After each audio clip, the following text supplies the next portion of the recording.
right now we welcome back to our show a good friend of the show, Congressman Tim Burchett. This guy, he could not. I don't know if Tim could buy publicity better than the liberals are giving him right now. He represents the 2nd Congressional District in the great state of Tennessee. He is gracious with his time, and it's always a pleasure to talk with Congressman Tim Burchett. Hello, Tim. How are you? Hey, Matt. I'm doing all right. I still got a little bit of a butt. Most of it's been chewed off this week. I heard Whoopi Goldberg even attacked me. Hey, look, no. I got hold on a second. Let's just go ahead and listen to this together. Let's get this one out of the way. Here we go. Republicans like Tennessee Congressman Tim Burchett. Hey, can we call you Timmy Buckets from now on? Because she can just. They want to, I guess I should feel like I've been discriminated with because they intentionally mispronounced my name. So, I don't care. Look, my daddy told me before he died, I walked in, he was at the Ben Atchley nursing home, and he'd had a massive, massive stroke, veterans nursing home, World War II, combat, Marine, 1st Division. His colonel was Chesty Puller on Peleliu. He fought the Japanese Peleliu, and then he went to Okinawa on the invasion there and fought there. And then he went to China and fought the communists in China after the war even. And he told me, I walked in there and I was mayor of Knox County, and I'd been fighting a big tax and spend issue. And so I walk into his thing, and he'd had this massive stroke, and he could just grunt out what the nurses and doctors couldn't understand, but my mom and I could. And so we'd always be there to interpret for him. And he saw me, and I was looking, I looked a little, I guess, worried because they've been wearing me out. And the Chamber of Commerce, the paper, the Knoxville paper there, and just berating me, editorials and all this. And he said, "Are they after you again?" And I said, "Yeah, Daddy." Now, this is right before he was going to meet the Lord, literally. And I said, "Yeah, Daddy, they're after me." And he said, "Do you really want that bunch for you?" So, I tell my conservative buddies when we're getting beat up on and we're wanting to be buddies with, the ABCs and the MSNBCs and the Views and all those nutcases out there, do you really want that bunch for you? And my answer is, heck no, you don't. Because when they're for you, you better check where you're going, because they want to destroy this country. They do not stand for our beliefs. They hate our values, and they will do anything they can to control us. You're right about that. All right, let's unpack a little bit of this, because I just want to clear the record up. I heard about the comment before I saw it, and then I looked it up, and it was a conversation that you were having with Manu Raju of CNN, and he's the one that said DEI. You didn't say DEI. I did not say it, and he was quoting the President of the United States, President Joe Biden. Go back and look at the quote. I can send you all the audio and the video of it, or in a speech where he says that, and then he says it starts at the top of the ticket with my vice president. And so, all of a sudden, it's just, when they say it, it's okay. But when a conservative says it, oh, no, I wasn't being a racist. Well, no, and when we comment on it, and I don't mean to interrupt you, Tim, but you're exactly right. I said this yesterday, commenting on what you said. I thought the liberals told us that DEI was to be celebrated, that it was a wonderful thing, that DEI should be embraced. When Joe Biden says it, it's awesome. When you reflect a different viewpoint on this aspect of politics today, suddenly you're the racist? Come on. Yeah, that's bogus, and that's why folks are getting tired of it. And I'll tell you what, too, a lot of the minority community is tired of being skipped over by the ones that are the folks that are the favorites, and they get skipped over, and they're the most qualified, but they get skipped over because they're not connected. I see that all the time. And somebody that's come from the minority community that's worked hard and didn't have the connections, and then they get skipped over because they're not connected. And so, you just go down that list, and I said, well, and now they're angry at us because we're pointing out that she's done a horrible job as the borders are. They're saying czar is not the word that was, they're arguing about czar when they ought to be arguing about the 14 million. It's just a deflection, and right. The national media's in on it. The 14 million illegals that have come over our border, 100,000 Chinese communists, We know of there's 50 to 100 known terrorists that are in our country, and we don't know where they are. You just go down the list, and they've come over our southern border. She was supposed to be in charge of it, and she has not done it. As a matter of fact, one of her statements early on was, we need to be focusing more on things like health care and infrastructure and the environment. And that's going to be their diversion. And a lot of people are going to buy it, but I don't. Well, I'm gonna read.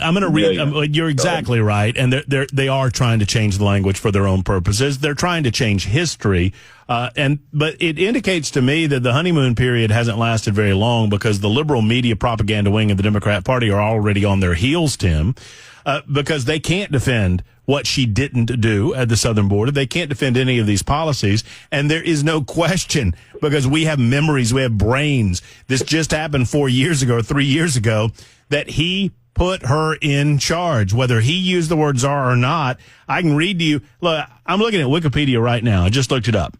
List of U.S. executive branch czars. And I, in the United States, the informal political term czar is employed in media and popular usage to refer to high-level officials who oversee a particular policy. I mean, absolutely. Just Google. You better screenshot that, because I'm sure that'll get watched. And there's a list of unofficial czars. It started with FDR, and for every presidential administration since. So, the deflection is already on. What do you make of this speech from last night? I mean, I referred to it as a hostage video. I mean, it's pretty obvious that Joe Biden did not want to leave the race, but he was told he had to. Do you agree? Yeah, I agree. And but they keep putting him in front of the cameras as if he's going to explain himself out of this. He's going to, he really did well. No, he didn't. Compare him to any other president. Compare him to Obama. I mean, a speech that any Obama's worst speech, if he stumbled over anything, I don't think that he ever did. He was a very good orator. And then compare it to that speech. And, it's just, to me, he stumbles over his words. He has trouble reading the teleprompter. He loses his train of thought, and he's just not in good health. And whoever's running the country will continue running the country for the next 6 or 7 months. Do you have concerns? Let's talk serious. We always talk serious, but let's get real close to where the goats can graze on it. Last night, as Biden was preparing his Oval Office address, you had an interaction with the United States military and Russian and Chinese aircraft over airspace near Alaska.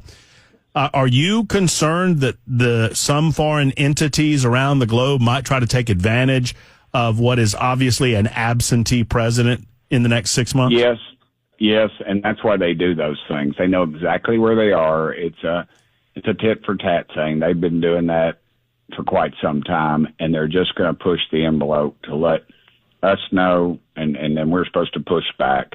And they're just testing our resolve and, frankly, our technology. And I think we've got the technology. I just don't think we've got the resolve that we once had. And they just every angle. And if that had been during a normal week, you'd have probably seen more about it in the press. But since it wasn't, it just kind of got covered up. And the Chinese are always calculating. They're not just calculating if we'll respond, how we respond. They'll calculate our media. They'll calculate our political response. They'll monitor the number of posts that congressmen make about that issue, and they'll follow through with that. They're tacticians more so than the Russians, but every bit of it. When they saw. And don't think they didn't know Biden was feeble before then. That's ridiculous. That's the best unkept secret there ever has been, because everybody talked about it in Washington. The reporters joked about it. But they just didn't have the guts, because their overlords would not allow them to do it, to say anything about it. So it was just a very unfortunate turn of events with him, that he should have never been able to run for office. And it just goes back to I tweeted about it earlier this week. I said that Democrats will vote for programs and Republicans generally vote for people. Our guest is Congressman Tim Burchett of the 2nd Congressional District here in the state of Tennessee, talking with him about recent developments and events, and it's just a fire hose of information and conversation. I want to, any thoughts on where we are regarding the assassination attempt against Donald Trump? We've had, obviously, the Secret Service Director, Kimberly Cheadle, has now resigned in disgrace, as she should have. We had Christopher Wray on the Hill. He gave a few details that we need to know, but there are a lot of details that we still need to know. And I don't know that we'll ever come to a full understanding of what in the hell happened in Butler, Pennsylvania. No. Probably the only person that knew all the angles got his head blown off on that rooftop. What we do know is drones were offered to the Secret Service. They turned them down. There was people supposed to be in the window overlooking that roof. They apparently weren't there, or if they were, they would have taken that guy out. The Secret Service knew that a guy was on a building with a rangefinder, or he'd been spotted earlier, and it's over 20 minutes, I think, that they knew this guy was around. And we know that they allowed President Trump to come on stage, and then they allowed him to stay on stage. And then after he took a shot to the ear, they did not get him off stage like they should have. They're supposed to cover him, but if you ever heard the audio, I wish I'd had more time to ask these questions, but you ever heard the audio, you hear that one of the agents, one of the big agents said, move on my count of three or something like that. And it was 3, 2, 1. And they all just laid there. Mm-hmm. And, and they were supposed to get him off, because if there was get him off the X. That's Security 101, right? Yeah. And they allowed him to lay there, and then somebody else could have been pumping bullets into that pile and killed a Secret Service agent and possibly killed President Trump. Then they, the iconic shot where he's got his fist in the air saying, "Fight, fight, fight." They should have never been allowed to happen, because the agent in front of him facing the crowd should have been a very large agent, and it was not. It was someone that was head and shoulders. And then you saw one of them trying to put their pistol in their holster. And it's a great. You make a great point, Tim, and I know that we like the image because it demonstrates to us the kind of man that we're voting for in November, and that's all well and good. But that image should never have happened if the Secret Service had done their job. It's a good point. That they had done their job. And there's another thing. I don't know if we'll ever get this answer or not. Were all those Secret Service agents, or were they not Homeland Security, which is under Secret Service? So, Secret Service is under Homeland Security, which is Mayorkas. So those are all legitimate questions, and we will probably never get an answer to, because this administration is not about transparency, and they're allowed to do that because the press doesn't ask for it. They don't demand it. And Congressman Burchett, just to circle back, you were exactly right, and I just want to reiterate the point. I don't think it's a point that we should make from now until November, because there's plenty of ways to attack this presidential candidate based on her position and views on any variety of issues. I mean, she is not in step with America on just about anything. But when the point that you're making is a point to make for all DEI processes in any company, right? That if you start off by excluding groups of people based solely on physical attributes or traits that they have no control over, you're going to lose good, qualified people necessarily, which is the point that you were trying to make. And put the best player in, coach. That should be our motto. Put the best player in, coach. There's no equity issues in professional sports. You just put the best outcome players in. Yep. And that's the bottom line. And that's why you don't see a lot of 5-foot tall centers in the NBA. You started the interview by saying this. I want to end it this way. Are you getting beaten up nationally? Oh, 100%. Death threats and all of it.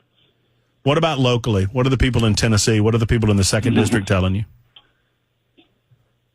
They're very much in favor of what I said, and they support. And they just said the president said it, and everybody, you can go on video. And that's right. My friend Marjorie Taylor Greene, she posted it, that video of the president saying that diversity, equity, inclusion. I have the most diverse administration history or whatever, and then at the end he says, "Look, I've got the receipts too. It was in February of 2020. He said he was going to pick a female. It was the end of June 2020. He said that he had narrowed it down to exclusively black females for the vice presidency. Obviously, he did the same thing with the Supreme Court. There is nothing to be ashamed of. Tim, Tennessee's got your back. We've got your back on Super Talk. I appreciate you, and I appreciate how you represent the great state of Tennessee, my friend." Thank you, brother. And thank you for 100% putting the truth out there. It is very refreshing because you come up here and you think everybody wants to burn the American flag and put a Hamas flag up, and then they spray paint something, and you can't say anything to them because you're violating their constitutional rights. I mean, that's where we're at in America, and it's not Tennessee. So thank you, brother. Thank you, too. There's Congressman Tim Burchett.